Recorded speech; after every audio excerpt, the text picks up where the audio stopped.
All right, we are going to continue with the property that we discussed just now for acids. Okay, in acids, all properties are primarily due to formation of hydrogen ions in aqueous medium, or we can say in the presence of water,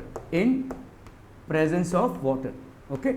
So a very simple example of this, or rather an illustration of this or a proof of this will be, if we take, let's say this is a boiling tube.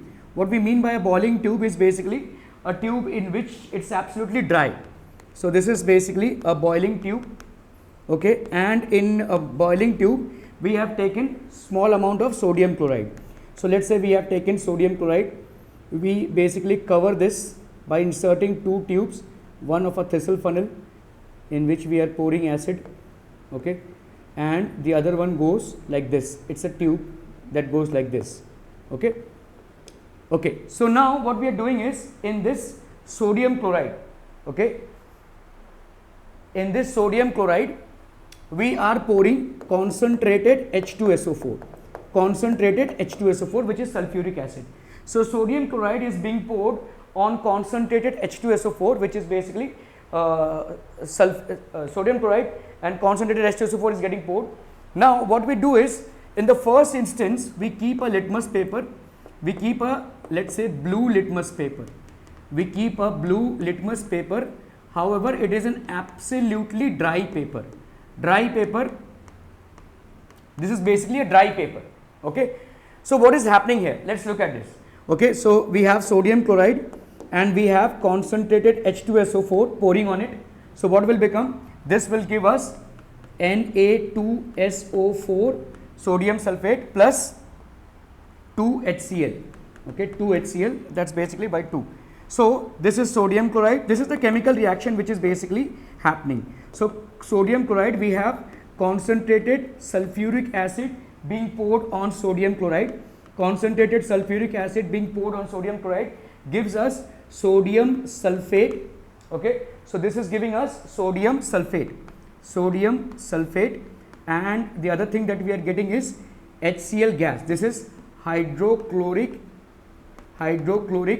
acid gas, okay. This is basically gas in gas form. So we are getting hydrochloric acid in gas form, okay. So sodium chloride being treated with concentrated H2SO4 is giving us sodium sulfate and hydrochloric acid gas, okay.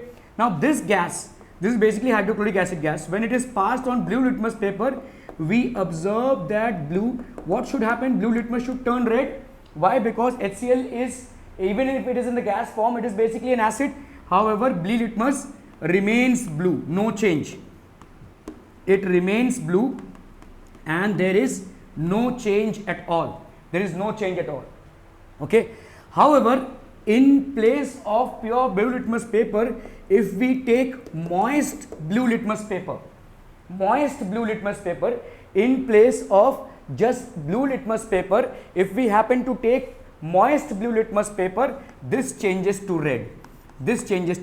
So what is the difference between blue litmus and moist blue litmus? See, the difference is this, okay. HCl gas is here an absolutely dry gas. There is no content of water. It's a boiling tube, no water is there. HCl gas is absolutely dry gas, okay. Now when you are passing dry HCl gas on blue litmus, there is no action. Blue litmus is not turning red. As I said, even the very basic property of an acid will not get displaced in absence of water. Why? Because HCl is not dissociating into H plus and Cl minus. This is not happening. This happens only in the presence of water. Whereas when you are taking moist blue litmus paper,